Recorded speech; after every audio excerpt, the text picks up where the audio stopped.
Ramus. Hey everybody, this is Airplane Book Club, and today we're going to read Harry Potter and the Sorcerer's Stone.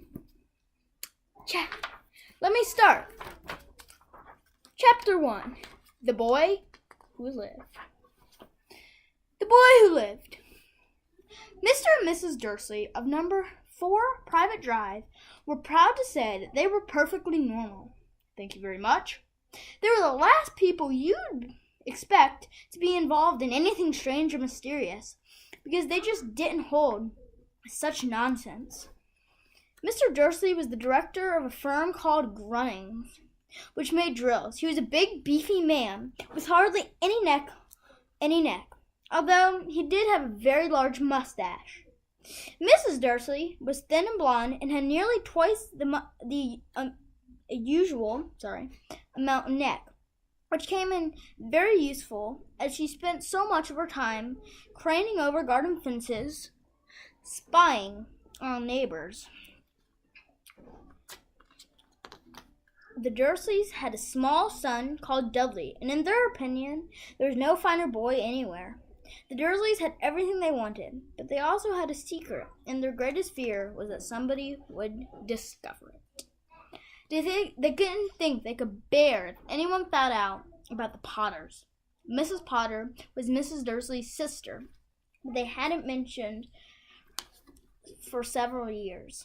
And Mrs. Dursley pretended she didn't have a sister because her sister and her good-for-nothing husband were as un-Dursleyish as it was possible to be. The Dursleys shuddered to think about what the neighbors would say if the Potters arrived in the street. The Dursleys knew that the Potters had a small son, too, but they had never even seen him. This boy was another good reason for keeping the Potters away. They didn't want Dudley mixing up with a child like that. When Mr. and Mrs. Dursley woke up on a dull gray Tuesday, our story starts. There was nothing but a cloudy sky outside to suggest that strange and mysterious things would soon be happening all over the country. Mr. Dursley hummed as he picked out his most boring tie for work, and Mrs. Dursley gossiped away as she wrestled a screaming Dudley into his high chair. None of them noticed a large tawny owl flutter past the window.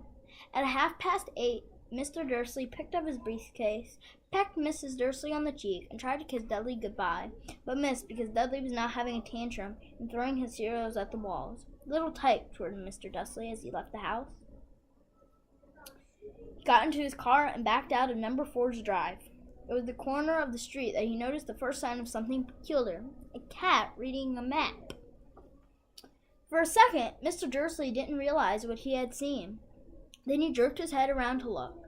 There was a tabby cat standing on the corner of Private Drive, but there wasn't a map inside. What could he have been thinking of? It might have been a trick of light. Mr. Dursley blinked and stared at the cat. It stared back. As Mr. Dursley drove around the corner and up the road, he watched the cat in his mirror, without reading the sign that said Private Drive. No, looking at the sign. Cats couldn't read or maps or signs. Mr. Dursley gave him a little shake and put the cat out of his mind. As he drove toward town, he thought of nothing except a large order of drills he was hoping to get that day. But on the edge of town, drills were driven out of his mind by something else. As he sat in the usual morning traffic, he couldn't help noticing that there seemed to be a lot of strangely dressed people about. People in cloaks. Mr. Dursley couldn't bear people who dressed in funny clothes. The get-ups he saw in young people. He supposed this was some stupid new fashion. He drummed his fingers on the steering wheel and his eyes fell on a huddle of these weirdos standing quite close by. They were whispering excitedly together. Mr. Dursley was enraged to see that a couple of them weren't young at all. That man had to be older than he was and wearing an emerald green cloak. The nerve of him. But then it struck Mr. Dursley. This was probably something silly stunt. These people were obviously collecting for something. Yes, that would be it. The traffic moved on, and a few minutes later, Mr. Dursley arrived in the Grunnings parking lot, his mind back on drills. Mr. Dursley always sat with his back to the window in his office, on the 9th floor. If he hadn't, he might have found it harder to concentrate on drills that morning. He didn't see the owls swooping past in the broad daylight, though people down the street did. They pointed and gazed open-mouthed as an owl after owl sped over him. Most of them had never seen an owl even at nighttime. Mr. Dursley, however, had a perfectly normal, owl-free morning. He yelled at 5 different people, he made several important telephone calls, and shouted a bit more. He was in a very good mood until lunchtime, when he thought he'd stretch his legs and walked across the road to buy himself a bun from the bakery. He had forgotten all about the people in cloaks until he passed a group of them next to the baker's. He eyed them angrily as he did. He didn't know why, but they made him uneasy. This bunch were whispering excitedly too, and he couldn't see a single collecting tin. It was on his way back past them, clenching a large donut in a bag, that he caught even a few words they were saying. The Potters, that's right, that's what I heard. Yes, their son Harry. Mr. Dursley stopped dead on the floor. Fear flooded him. He looked back at the whispers as if he wanted to say something to them, but thought better of it. He dashed back across the road, hurried up to his office, snapped at his secretary not to disturb him, seized his telephone, and he had almost finished dialing his home number when he changed his mind. He put the receiver back down and stroked his mustache, thinking, no, he was being stupid. Potter wasn't such an unusual name. He was sure there were lots of people called Potter who had a son called Harry. Come to think of it, he wasn't even sure his nephew was called Harry. He'd never even seen the boy. It might have been Harvey or Harold, but there's no point in worrying Mrs. Dursley. She always got so upset at any mention of her sister. He didn't blame her. If he had a sister like that, but all the same, it was people in the cloaks. He found it a lot harder to concentrate on drills that afternoon, and when he left the building at 5 o'clock, he was still so worried. They walked straight into someone just outside the door. Sorry, he grunted as a tiny old man stumbled and almost fell. It was a few seconds before that Mr. Dursley realized the man was wearing a violet cloak. He didn't seem at all upset at being almost knocked to the ground. On the contrary, his face split into a wide smile, and he said in a squeaky voice that made passersby stare, "Don't be so sorry, my dear sir. For nothing could upset me today. Rejoice, for you know who has gone at last. Even muggles like yourself should be celebrating this happy, happy day." The old man hugged Mr. Dursley round the middle and walked off. Mr. Dursley rooted to the stop. He had been hugged by a complete stranger. He also thought he had been called a muggle, whatever that was. He was rattled. He hurried to his car and set off for home, hoping he was imagining things, which he had never hoped before, because he didn't approve of imagination. As he pulled into the driveway of number 4, the first thing he saw, and it didn't improve his mood, was a tabby cat he spotted there that morning. It was now sitting on his garden wall. He was sure it was the same one. It had the same markings around its eyes. "Shoo!" said Mr. Dursley loudly. The cat didn't move. It gave him a stern look. Was this normal cat behavior? Mr. Dursley wondered, trying to pull himself together. He let himself into the house. He was still determined not to mention anything to his wife. Mr. Dursley had a nice normal day. She told him over dinner all about Mrs. Next Door's problems with her daughter and how Dudley had learned the new word, won't. Mr. Dursley tried to act normally. When Dudley had been put to bed, he went into the living room in time to catch the last news report on the evening news, and finally, bird watchers. Everyone had reported that the nation's owls have been behaving very unusual today. Although owls normally hunt at night and are hardly ever seen in daylight, there have been hundreds of sightings of these birds flying in every direction since sunrise. Experts are unable to explain why the owls have suddenly changed their sleeping patterns. The newscaster allowed himself a grin. Most mysterious. Now over to Jim McGuffin with the weather. Going to be any more showers of owls tonight, Jim?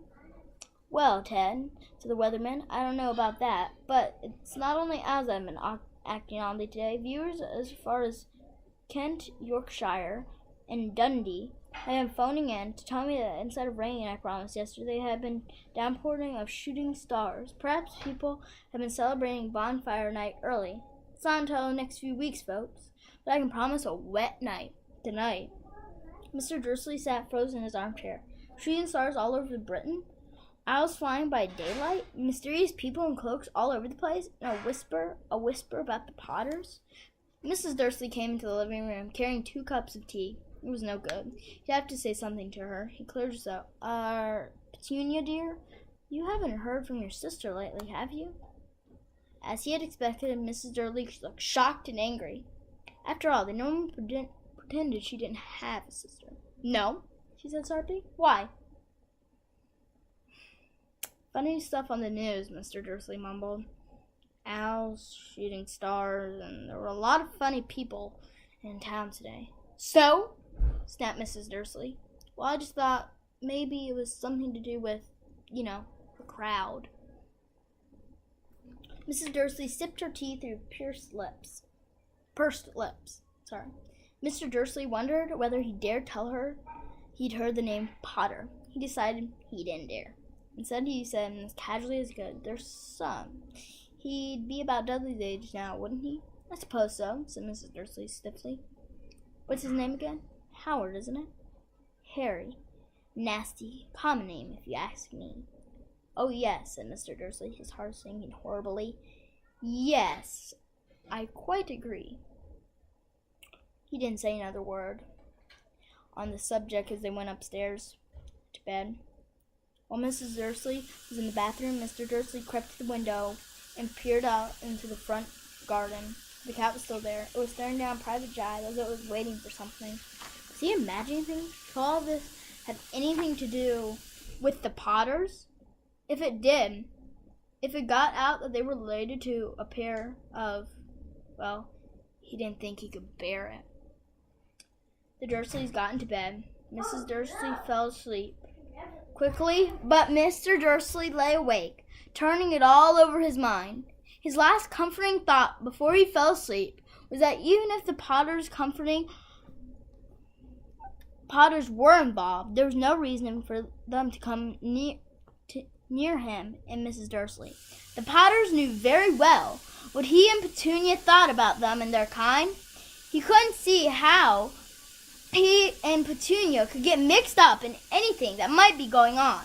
He yawned and turned over. It couldn't affect them. How very wrong he was.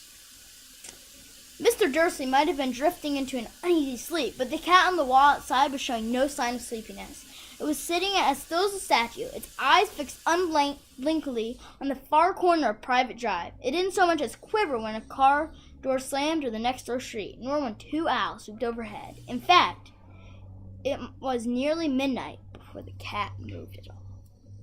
And we'll have to stop there, ladies and gentlemen. I hope you can see me next time. This is the Airplane Book Club. Bye!